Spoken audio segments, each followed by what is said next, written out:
Mick Jagger, and Keith Richards, like John Lennon and Yoko Ono, in Chapter 1, were introduced to the occult at the Indica Bookstore and Gallery in London in 1966. The Indica Bookstore was ground central for both counterculture figures and occultist practices. Co-owner, Barry Miles, was friends with, and later became the biographer of, Paul McCartney. John Lennon actually met Yoko Ono there, after McCartney sponsored Yoko's art show in the gallery, in the summer of 1966. Sharon Tate and Roman Polanski often visited Yoko's show, while Tate was filming the movie, Eye of the Devil. Peter Asher, of the duo Peter and Gordon, and later producer of James Taylor and Linda Ronstadt hits, was a silent partner. Eric Burdon, of The Animals, and Mark Bolan, later of T-Rex, attended the opening soiree.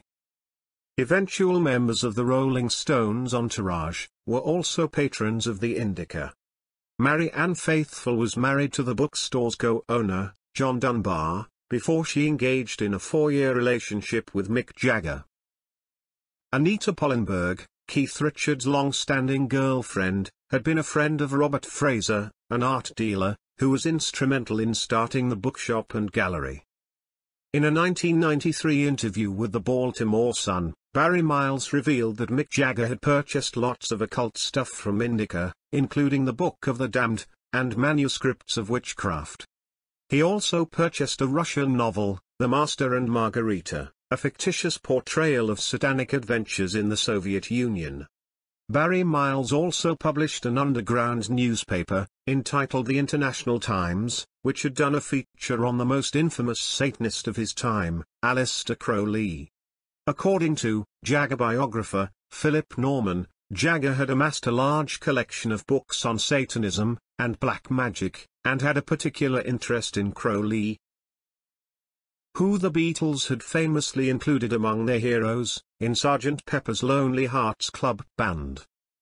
Crowley called himself the Great Beast 666, had espoused witchcraft and sorcery, advocated sex magic, and preached that do what thou wilt shall be the whole of the law, and surrounded himself with a flock of harlots, referred to as the Scarlet Women. Some people argue that Crowley was just a free spirit, and not an actual Satanist. Those people should obtain his writings, which state variously that he went over to Satan's side and that he was not content to believe in and serve the devil, but intended on becoming his chief of staff. He chanted, "O my father, O Satan." He referred to, "Thou devil our Lord, O my father the devil." One of his books features the 666 mark of the devil, and the name Baphomet, an occultist deity, on the cover. Barry Miles hosted parties in the International Times facilities, an old railroad roundhouse. The launch party for the paper featured a new, but soon-to-be famous band, Pink Floyd. Part of the festivities included an all-night film show, featuring movies by, among others, Kenneth Anger, including his film, Scorpio Rising, which featured a Nazi biker gang, and homoerotic torture scenes, interspersed with images of Jesus Christ. According to the Baltimore Sun, Anger, a disciple of Aleister Crowley, claimed to be a magus, a kind of satanic wizard, of the highest degree. Anger has the name, Lucifer, tattooed on his chest and is reportedly, and ironically, godfather to the daughter of Anton LaVey, founder of the Church of Satan. Anger would go on to dedicate his life to Luciferian endeavors, including producing films, glorifying the devil, and marketing jackets bearing the name, Lucifer, over a rainbow, for more than 50 years. Crowley's influence extended to others in Jagger's entourage. Jagger's friend, Donald Cameron, wrote the screenplay for the movie, Performance, in which Jagger debuted as an actor. In the film, he performed graphic nude scenes with co-star, Anita Pollenberg, who by then, was Keith Richards' girlfriend. Cameron's father had actually participated in demonic rites at Crowley's mansion, on the shores of Loch Ness, known as Boleskine House. He then went on to write a biography, praising Crowley. Jagger performs only one song in the movie, Performance. It was ironically written by the masterful blues guitarist, Robert Johnson, who legend says sold his soul to the devil, in exchange for musical prowess, as suggested by his biography, Up Jumped the Devil, The Real Life of Robert Johnson. Kenneth Anger would draw the Rolling Stone entourage into his demonic film-making endeavors. According to Jagger biographer, Mark Spitz, Anger considered the Stones to be powerful witches. Over the course of 2 years, Anger shot footage that would result in 2 films glorifying the devil. Mick Jagger's girlfriend, Marianne Faithfull, played the role of a demon in one movie, entitled Lucifer Rising. Jagger's friend, Donald Cameron, Jimmy Page of Led Zeppelin, himself a Crowley devotee, and Mick Jagger's brother, Chris, also played roles. The male lead in the movie was played by a musician, Bobby Beausoleil, who would later join the Charles Manson gang, and commit the first Manson family murder, of Gary Hinman. Jimmy Page was originally chosen to write the musical score for Lucifer Rising, but he delayed the project, and produced only 24 minutes of music. Beausoleil then wrote the score, and, amazingly, was permitted to record it while in prison for the Hinman murder. Page would finally complete his version of the Lucifer Rising score in 2012. It remains posted on his website today. Mick Jagger became more heavily involved in Anger's other film, Invocation of My Demon Brother. He wrote and performed the musical score. Jagger and Keith Richards appeared in the movie via archival footage of the Rolling Stones. Anita Pallenberg was in the cast. So was Anton LaVey, playing the role of the devil. According to the Baltimore Sun, Anita Pallenberg became a disciple of Anger, and became a practitioner of the black arts. The Sun reports that while in Morocco, her limousine came upon an accident, where a man was bleeding to death. She ordered the driver to stop, got out, and dipped her scarf in the blood, because of the widely held occultist belief that a dying person's blood is imbued with mystical qualities. She reportedly kept the scarf for years, using it to cast spells. Of course, Mick Jagger's most enduring contribution, to those who worship Satan, was his homage, Sympathy for the Devil, which was inspired by the Russian novel that he purchased from the Indica bookshop, The Master and Margarita. The song presents Satan as a man of wealth and taste. Then checks off all the evil accomplishments on his resume, including the Russian Revolution, the murder of the Romanovs, Hitler's Blitzkrieg, the 100 Years' War, the Kennedy assassinations, and the crucifixion of Jesus Christ.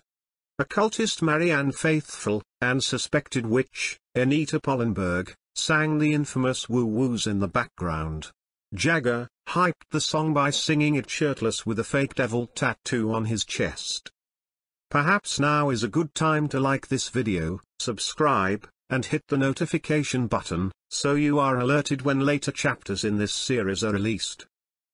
Jagger carried the diabolical symbology for the Rolling Stones even further, by employing the Hells Angels, to provide security at the notorious 1969 Altamont concert.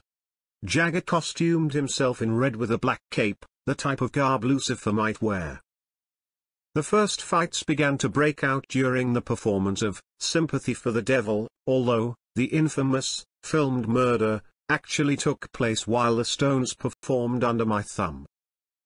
Nevertheless, the Financial Times reported that Carlos Santana, who was also on the program at Altamont, claimed that Sympathy for the Devil had unleashed demonic forces. The article quotes him saying, "I don't have no sympathy for the devil. The devil is not Santa Claus. He's for real." Jagger remained tainted by Altamont and his satanic dabbling. Don McLean's 1971 song, lamenting changes in rock music, since Buddy Holly, Big Bopper and Ritchie Valens died in a plane crash, refers to Jagger and the Altamont incident. "And as I watched him on the stage, my hands were clenched in fists of rage. No angel born in hell could break that Satan's spell." Because of the public perception that their devilish song had indeed prompted the violence and murder, the Stones did not perform Sympathy for the Devil in concert for 6 years. According to Jagger biographer, Philip Norman, after Altamont, Luciferizing, and Invocation of My Demon Brother, Jagger, and Faithful put his entire collection of occultist books into a bonfire in the backyard of the residence they shared. Maybe. But, the Stones were not finished with their occultist imagery. Their next album after Beggar's Banquet, which featured Sympathy, was Let It Bleed. According to Jagger biographer Philip Norman, that title refers to an aspect of Aleister Crowley's sex magic, involving intercourse with one of his Scarlet Women, during her period. Moreover, the track, Love in Vain, was a cover of Robert Johnson's song, which according to Norman, was a tribute to the blues guitarist who reportedly sold his soul to the devil. In 1973, the Stones released, Goat's Head Soup.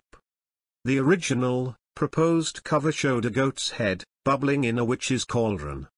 Record company executives recognized the image was paying homage to the Goat of Mendes, also known as the witch's god. The album cover was changed. But the demonic photo was kept as an insert to the album. As if to confirm the satanic imagery of the proposed album cover, the opening track of Goat's Head Soup is Dancing with Mr. D, which describes Jagger dancing with the devil, in the graveyard where they have their trysts. In the lyrics, Jagger says, "Lord, keep your hands off me," so he can continue to dance with the devil. Farther down the road, the Stones released Bridges to Babylon. The New Testament book of Revelations uses the word Babylon to represent both a place and a person, the Whore of Babylon. The Whore of Babylon is the mother of all the prostitutes and perverts in the world. The place is a great city, which rules over the kings of the world, possibly New York, where the United Nations is based. The people of the great city have become drunk from drinking the wine of the whore's immorality, and whose merchants grew rich marketing her unrestrained lust. This connotation of immorality is so universally recognized, that the Stones' own Luciferian, Kenneth, used it in the title of his book, Hollywood Babylon, a collection of all of Hollywood's sex scandals. Is the album title, Bridges to Babylon, an homage to the Stones' favorite Luciferian? And, are the Stones suggesting that their music, and indeed their lifestyles are the bridge their fans will take to the place of ultimate evil? In any case, the album contains an explicit commentary on Jagger's impending journey to either heaven or hell. In the song, Saint of Me, he recites the sinful and pre-conversion ways of St. Paul and St. Augustine, and notes they will never make a saint out of him. Yet, he seems to wish for a way out of the prospect that he might burn in hell, even though he will never be a saint. The song lyrics say, "Could you put your faith in Jesus, when you're burning in the flames?" I said yeah. Well, I do believe in miracles. And I want to save my soul. And I know that I'm a sinner. I'm gonna die here in the cold. Is this an older, wiser Jagger, recognizing that he needs to save his soul, after dabbling with the devil? Maybe. But Keith Richards isn't of the same mind. He freely acknowledges the role Satan and Kenneth played in the Rolling Stones' music, and knows where he is headed.